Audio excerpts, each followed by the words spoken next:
Hola, buen día, espero se encuentren muy bien. Seguimos complementando la educación a distancia con estos videos.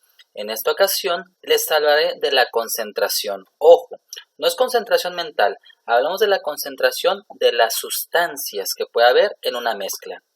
Comenzamos. Cuando hablamos de un todo, podemos partirlo de diferentes maneras. Imagina que tienes ese pastel que se partió en 10 partes iguales. Entonces, si hablamos de porcentaje, cada una de esas partecitas corresponde ¿a qué? Pues al 10%. ¿Por qué? Porque 10 por 10 sería 100, mi 100% sería mi todo. Y me refiero aquí a una sola parte, el 10%, o expresado de otra manera, un décimo. O sea, son 10 partes de mi todo y una de ellas sería un décimo. Cuando hablamos de que ese todo lo dividimos en 100 piezas, yo para poderme referir a una sola de ellas, podría hacerlo de dos maneras fácilmente. Una sería a lo mejor el 1% porque es una sola parte de las 100 en total, o podría decir a lo mejor una centésima parte. Un cienavo, dicen algunos países, un céntimo, dicen otros, pero pensemos una centésima parte nomás. Cuando partimos algo en partes iguales, claro que sabremos cuánto es cada una de ellas. ¿En qué? En gramos a lo mejor. Pero si fuese una receta de cocina, donde tenemos ingredientes, bueno, la receta tiene que tener indicadas las cantidades de los mismos. Algunas de ellas nosotros tenemos que intuir cuántos gramos son o los pesamos a la hora de elaborar el producto.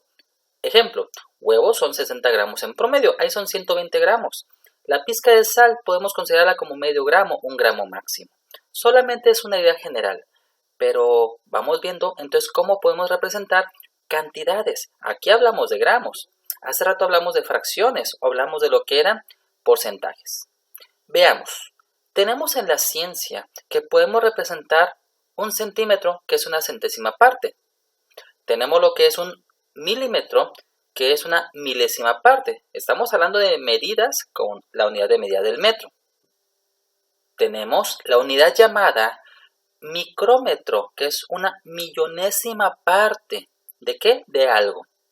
Y si nos vamos a algo más pequeño, tenemos lo que es un nanómetro, una millonésima parte de algo.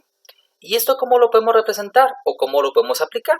Simple. Tenemos aquí algunas imágenes de lo que serían átomos, moléculas, membranas o incluso algunas células. Y aquí es donde utilizamos ese tipo de medidas. Analízalas, por favor. Tenemos nanómetros y tenemos micrómetros o micras que también se pueden llamar. Todas esas cantidades son extremadamente útiles para poder realizar estudios de sangre, por ejemplo, para poder medir la concentración de algunas sustancias que tenemos en la sangre y utilizamos diferentes unidades de medida. Por ejemplo, del lado derecho podemos observar que algunas de ellas son de miligramos por cada decilitro. Ya lo veremos más adelante en cuanto a cantidades, pero ahorita solamente quiero dejar en claro que hay unidades de medida para decir que algo existe y que está en muy pequeñas cantidades. En la sangre vimos que se manejan miligramos, pero ¿y si la cantidad que queremos analizar todavía fuese más pequeña? Bueno, para cuestiones medioambientales, para cuestión de mezclas, estamos considerando una que se llama partes por millón, que se representa como ppm. ¿Y esta qué significa? Bueno, así como puse el ejemplo de un décimo que equivale a lo que viene siendo el 10% de un todo, chequemos esta tabla. Aquí tenemos tres magnitudes diferentes o representadas de diferente manera. Partes por millón del lado izquierdo, en qué porcentaje equivale y su equivalente en fracciones. Chequemos. 1.000.000 de partes por millón será el 100% de un todo, que equivale por supuesto a un entero.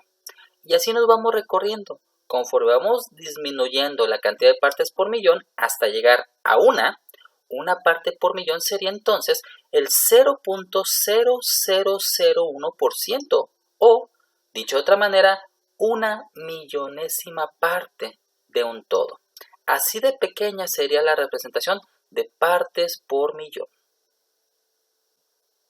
Así como lo vimos en la tabla, hay otros equivalentes para parte por millón. Veámoslo de una forma sencilla. Una parte por millón puede significar, si hablamos de algún líquido o alguna sustancia sólida en un líquido, de 1 miligramo por cada litro. Y si fuese una sustancia en un sólido o una mezcla sólida, podríamos pensar que es 1 miligramo por cada kilogramo. Eso es una parte por millón.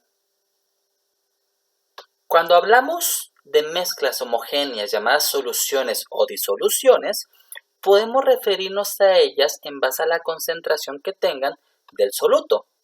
Si tiene muy poquito soluto, como el vaso de la izquierda, pues bueno, decimos que está diluido.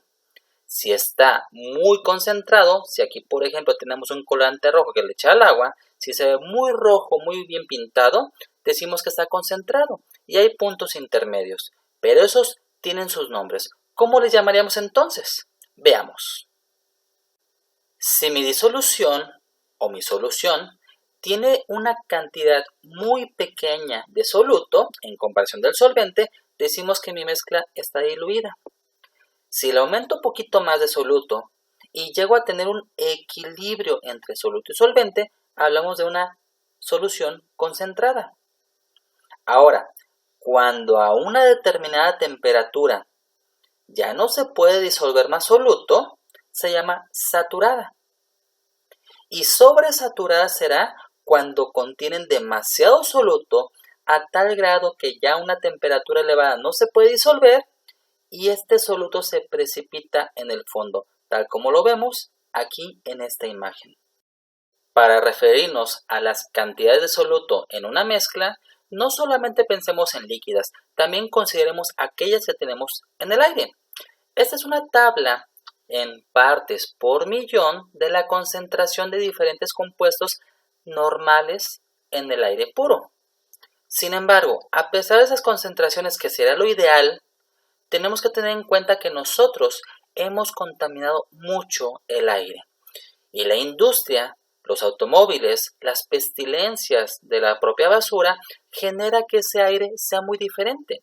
Y es por eso tan importante que debemos de considerar en partes por millón las medidas, las cantidades que existen de diferentes sustancias. Por ejemplo, plomo, mercurio, cadmio, arsénico se consideran de los principales contaminantes que están en el medio ambiente, en el aire. Y veamos el origen de ellos, pero lo principal, veamos las consecuencias. Plomo, retraso en el desarrollo y problemas neurológicos. Mercurio, daño al sistema nervioso y a todo lo que son las hormonas del cuerpo. Cadmio, daño en el sistema hormonal también, al sistema nervioso, a los intestinos, al ADN, a la fertilidad, entre otro tipo de problemas que puede generar. Arsénico, directo daño a los riñones y al sistema nervioso. Y ojo, solo son 4 contaminantes de los, digamos, cientos que puede tener el aire que respiramos diariamente. Y es por ese motivo que es importante considerar las unidades de medida de parte por millón de cada uno de esos contaminantes para poder calificar el aire, qué tan puro está o qué tan contaminado está. Por este video sería todo. Agradeceré mucho que me puedas regalar tu like para saber que te gustó y que te suscribas al canal. Espera siguientes videos para nuevas clases que puedan apoyarte en la educación a distancia. Hasta la próxima.